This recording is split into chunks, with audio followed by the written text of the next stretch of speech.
राधे राधे प्रिय भक्तों, स्वागत है आप सभी का आपके अपने आध्यात्मिक YouTube channel Vrindavan status gallery पर। और आज हम बात करने जा रहे हैं पाप मोचनी एकादशी के बारे में। भक्तों, सनातन धर्म में एकादशी व्रत को अत्यंत पवित्र और फलदायी माना गया है। वर्ष भर में कुल 24 एकादशी आती है और प्रत्येक एकादशी का अपना अलग अलग महत्व और महिमा है। इन्हीं पवित्र एकादशियों में से एक है पाप मोचनी एकादशी। ये एकादशी चैत्र मास के कृष्ण पक्ष में आती है और इसका नाम ही बताता है कि ये व्रत मनुष्य के जीवन के पापों को नष्ट करने वाला माना जाता है। शास्त्रों में कहा गया है कि जो भी व्यक्ति श्रद्धा और भक्ति के साथ पाप मोचनी एकादशी का व्रत करता है, उसके जीवन के बड़े से बड़े पाप भी नष्ट हो जाते हैं। ये व्रत केवल शरीर का उपवास नहीं, बल्कि मन, विचार और कर्म की शुद्धि का भी मार्ग है। भक्तों, पाप मोचनी दो शब्दों से मिलकर बना है, पाप और मोचनी, अर्थात वो जो पापों से मुक्त करे। जीवन में कई बार मनुष्य से जाने अनजाने में गलतियां हो जाती हैं। ऐसे में ये व्रत मनुष्य को आत्मचिंतन और आत्मशुद्धि का अवसर देता है। इस दिन भगवान विष्णु की पूजा की जाती है। भगवान विष्णु को संसार का पालन करता माना जाता है और वे भक्तों के पापों से मुक्ति देकर मोक्ष का मार्ग दिखाते हैं। भक्तों, पौराणिक ग्रंथों में बताया गया है कि पाप मोचनी एकादशी का व्रत करने से मनुष्य के पाप नष्ट होते हैं, जीवन के संकट दूर होते हैं, मन को शांति मिलती है, आध्यात्मिक उन्नति होती है और भगवान विष्णु की विशेष कृपा प्राप्त होती है। इस दिन उपवास करने और भगवान विष्णु का स्मरण करने से मन और आत्मा दोनों ही शुद्ध होते हैं। प्राचीन समय की बात है, एक घना और सुंदर वन था जिसका नाम चैत्र रथ वन था। ये वन अत्यंत पवित्र और दिव्य माना जाता था। इस वन में कई महान ऋषि और तपस्वी साधना किया करते थे। उसी में से एक महान ऋषि रहते थे जिनका नाम था ऋषि मेधावी। ऋषि मेधावी भगवान विष्णु के परम भक्त थे। वे कठोर तपस्या करते थे और अपना अधिकांश समय ध्यान और साधना में ही बिताते थे। उनकी तपस्या इतनी गहन थी कि देवता भी उनका सम्मान करते थे। एक दिन स्वर्गलोक में देवताओं ने देखा कि ऋषि मेधावी की तपस्या दिन प्रतिदिन और अधिक शक्तिशाली होती जा रही है। देवताओं को भय हुआ कि यदि उनकी तपस्या पूरी हो गई तो उन्हें बहुत बड़ी सिद्धियां प्राप्त हो सकती हैं। देवताओं के राजा इंद्र इस बात से चिंतित हो गए। इंद्र ने सोचा, यदि ये तपस्वी और अधिक शक्तिशाली हो गया तो स्वर्गलोक की व्यवस्था प्रभावित हो सकती है। तब इंद्र ने एक योजना बनाई। उन्होंने स्वर्ग की एक अत्यंत सुंदर अप्सरा मंजू घोषा को बुलाया। मंजू घोषा अत्यंत सुंदर और आकर्षक अप्सरा थी। उसका नृत्य और संगीत इतना मधुर था कि देवता भी उसकी प्रशंसा करते थे। इंद्र ने मंजू घोष से कहा, तुम पृथ्वी पर जाओ और ऋषि मेधावी की तपस्या भंग कर दो। मंजू घोषा पहले तो थोड़ी संकोच में पड़ गई, लेकिन इंद्र की आज्ञा को मानना उसका कर्तव्य था, इसलिए वो पृथ्वी पर चैत्र रथ वन में पहुंच गई। मंजू घोषा ने ऋषि मेधावी के आश्रम के पास जाकर मधुर संगीत गाना शुरू किया। उसकी आवाज इतनी मधुर थी कि पूरे मन में गूंजने लगी। फिर उसने सुंदर नृत्य करना शुरू किया। धीरे धीरे उसकी मधुर ध्वनि ऋषि मेधावी के कानों तक पहुंच गई। ऋषि का ध्यान भंग होने लगा। उन्होंने अपनी आंखें खोली और सामने खड़ी अप्सरा को देखा। मंजू घोषा की सुंदरता देखकर ऋषि मेधावी का मन विचलित हो गया। धीरे धीरे ऋषि मेधावी का मन तपस्या से हटकर अप्सरा की ओर आकर्षित हो गया। वो अप्सरा के साथ रहने लगे और अपनी साधना को भूल गए। समय बीतता गया। दिन महीनों में और महीनों में वर्षों में बदल गए, लेकिन ऋषि को इसका एहसास भी नहीं हुआ था। चैत्र रथ वन में ऋषि मेधावी अप्सरा मंजू घोषा के साथ रहने लगे थे।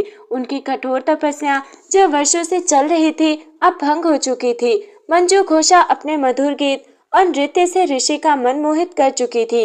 ऋषि मेधावी जो पहले दिन रात भगवान विष्णु के ध्यान में लीन रहते थे, अब सांसारिक आकर्षण में उलझ गए थे। समय धीरे धीरे बीतता गया।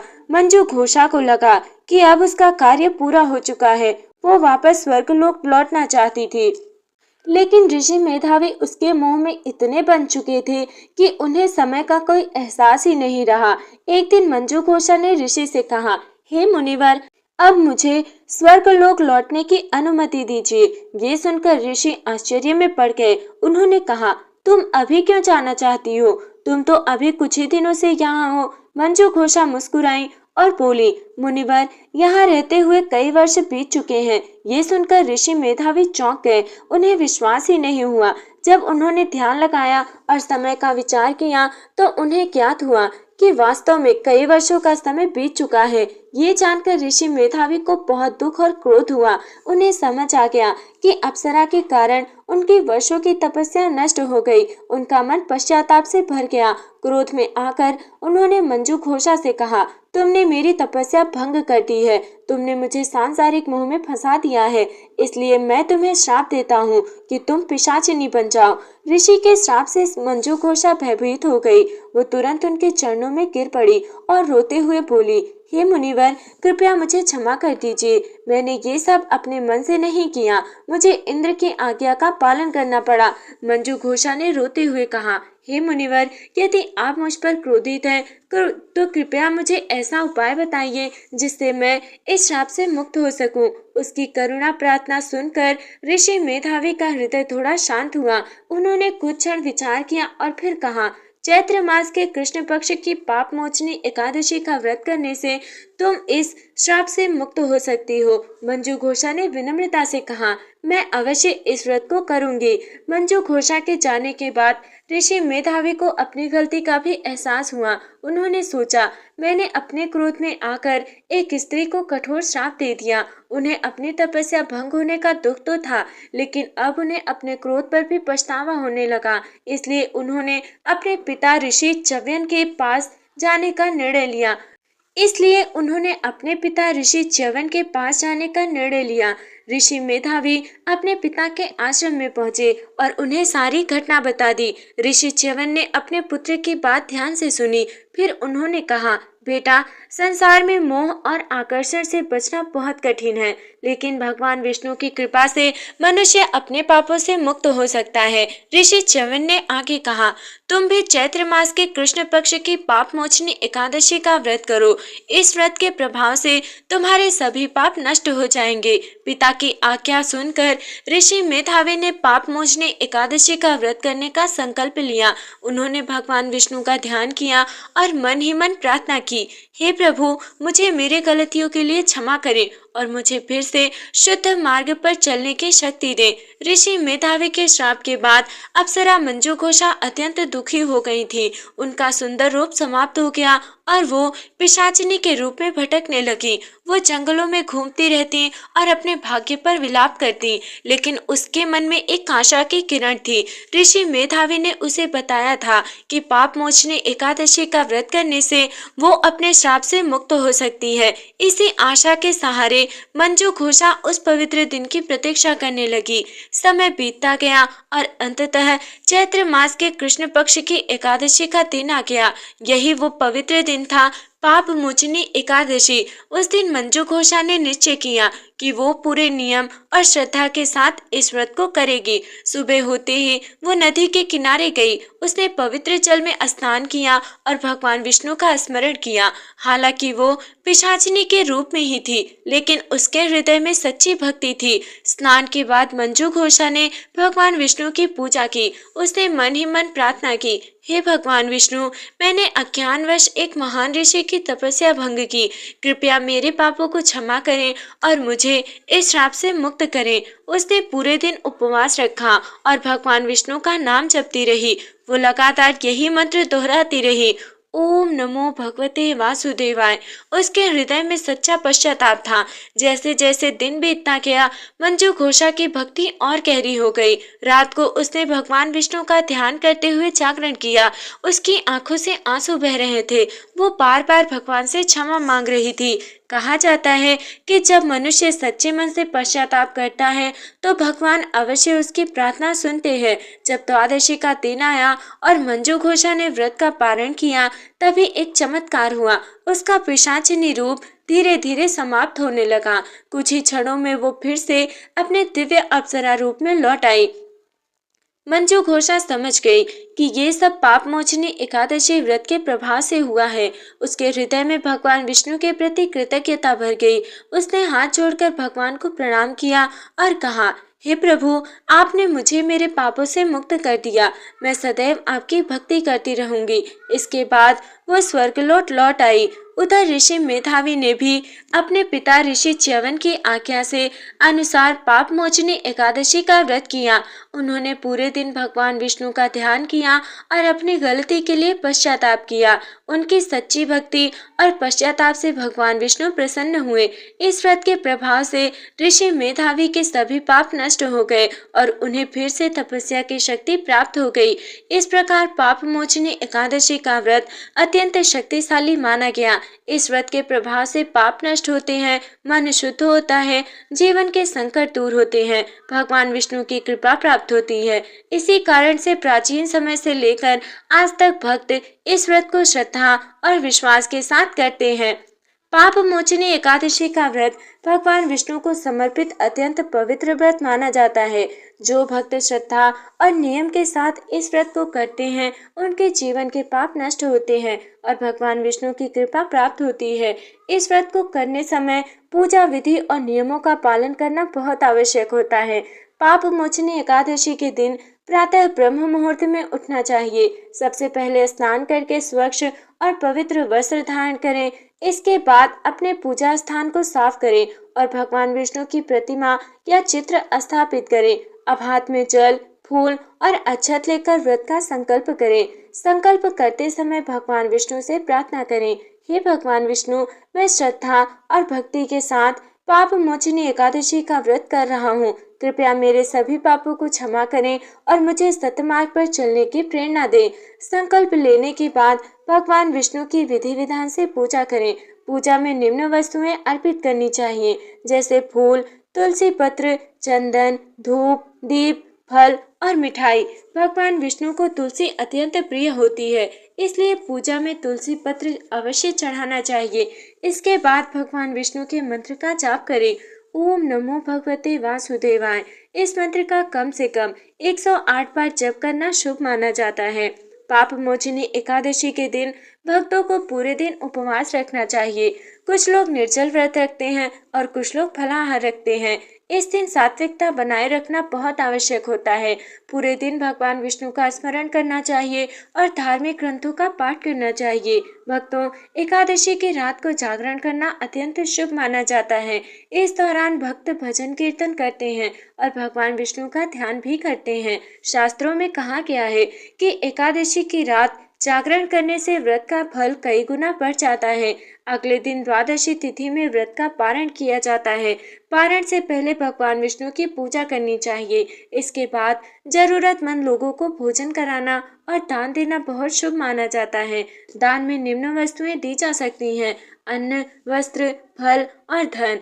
इसके बाद ही व्रत का पारण करना चाहिए। भक्तों, पाप मोचनी एकादशी का व्रत करते समय कुछ नियमों का पालन करना बहुत ही आवश्यक होता है।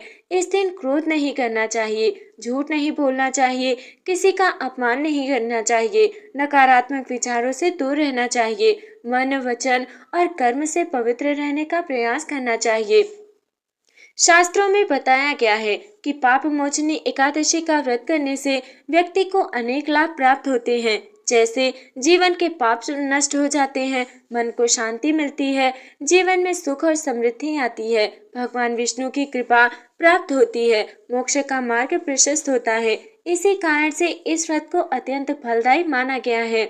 भक्तों, पाप मोचनी एकादशी का व्रत केवल एक धार्मिक परंपरा नहीं, बल्कि ये मनुष्य के जीवन को शुद्ध और पवित्र बनाने का एक आध्यात्मिक मार्ग भी है।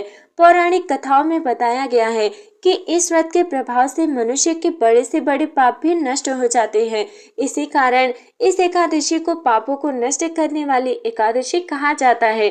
धार्मिक ग्रंथों में कहा गया है कि यदि कोई भी व्यक्ति अनजाने में भी पाप कर बैठता है, तो पाप मोचनी एकादशी का व्रत उसे उन पापों से मुक्त कर सकता है।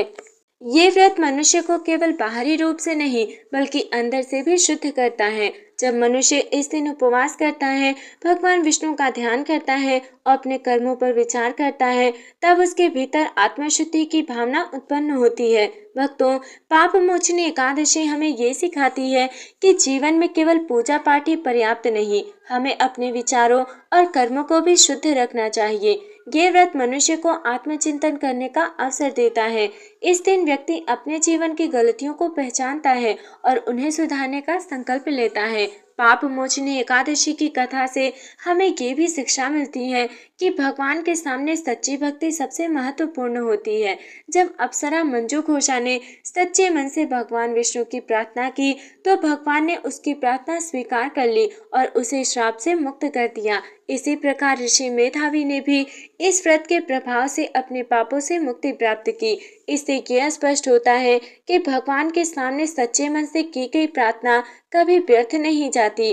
पाप मोचनी एकादशी हमें ये भी सिखाती है कि जीवन में संयम बहुत आवश्यक है।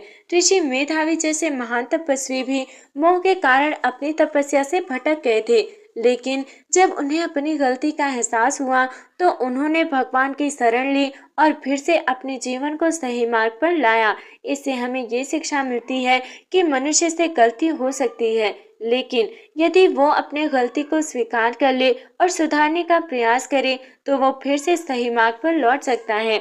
इस दिन दान और सेवा का भी विशेष महत्व माना गया है। जरूरतमंद लोगों की सहायता करना, भूखे लोगों को भोजन कराना और गरीबों को दान देना अत्यंत पुण्य कार्य माना जाता है। ऐसा करने से भगवान विष्णु अत्यंत प्रसन्न होते हैं और भक्तों को आशीर्वाद देते हैं। भक्तों, पाप मोचनी एकादशी व्रत हमें ये सिखाता है कि जीवन में चाहे कितनी भी कठिनाइयां क्यों ना आए, हमें भगवान पर विश्वास बनाए रखना चाहिए। यदि हम सच्चे मन से भगवान की भक्ति करते हैं और अपने कर्मों को शुद्ध रखने का प्रयास करते हैं तो भगवान अवश्य हमारी सहायता करते हैं। इस प्रकार पाप मोचनी एकादशी का व्रत अत्यंत पवित्र और फलदायी माना गया है। जो भक्त श्रद्धा और विश्वास के साथ इस व्रत को करते हैं उनके जीवन के पाप नष्ट होते हैं और उन्हें भगवान विष्णु की कृपा प्राप्त होती है। तो हे प्रिय भक्तों, इस प्रकार पाप मोचनी एकादशी की ये पवित्र कथा हमें एक गहरा आध्यात्मिक संदेश देती है कि जीवन में मनुष्य से कई बार जाने अनजाने में गलतियां और पाप हो जाते हैं, लेकिन भगवान ने हमें हमेशा एक मार्ग दिया है, वो है भक्ति, प्रायश्चित और सुधार का मार्ग। पाप मोचनी एकादशी हमें यही सिखाती है कि यदि मनुष्य सच्चे मन से भगवान के शरण में आता है, अपने कर्मों पर विचार करता है और सुधार का संकल्प लेता है तो भगवान उसकी प्रार्थना अवश्य सुनते हैं। जैसे अप्सरा मंजू घोषा ने सच्चे मन से व्रत किया और श्राप से मुक्त हो गई, और जैसे ऋषि मेधावी ने भगवान की भक्ति से अपने पापों को प्रायश्चित किया, उसी प्रकार हर भक्त भगवान की कृपा प्राप्त कर सकता है। इसलिए इस पवित्र एकादशी के दिन हमें भगवान विष्णु का स्मरण करना चाहिए, अपने मन और विचारों को शुद्ध रखना चाहिए, दया, करुणा और सेवा का मार्ग अपनाना चाहिए, क्योंकि सच्ची भक्ति केवल मंदिर में नहीं बल्कि हमारे व्यवहार और कर्मों में दिखाई देती है। अंत में हम सभी मिलकर भगवान विष्णु से प्रार्थना करते हैं, हे प्रभु, हमारे जीवन के सभी पापों को क्षमा करें, हमें सदैव धर्म और सत्य के मार्ग पर चलने की प्रेरणा दे और हमारे जीवन में शांति, सुख और समृद्धि बनाए रखें। ओम नमो भगवते वासुदेवाय। जय श्री हरि विष्णु। राधे राधे। यदि आपको ये पवित्र कथा अच्छी लगी हो तो इसे अपने परिवार और मित्रों के साथ अवश्य साझा करें, ताकि अधिक से अधिक लोग पाप मोचनी एकादशी की महिमा को जान सकें और भगवान की कृपा प्राप्त कर सकें। राधे राधे। जय श्री कृष्ण। जय श्री हरि विष्णु।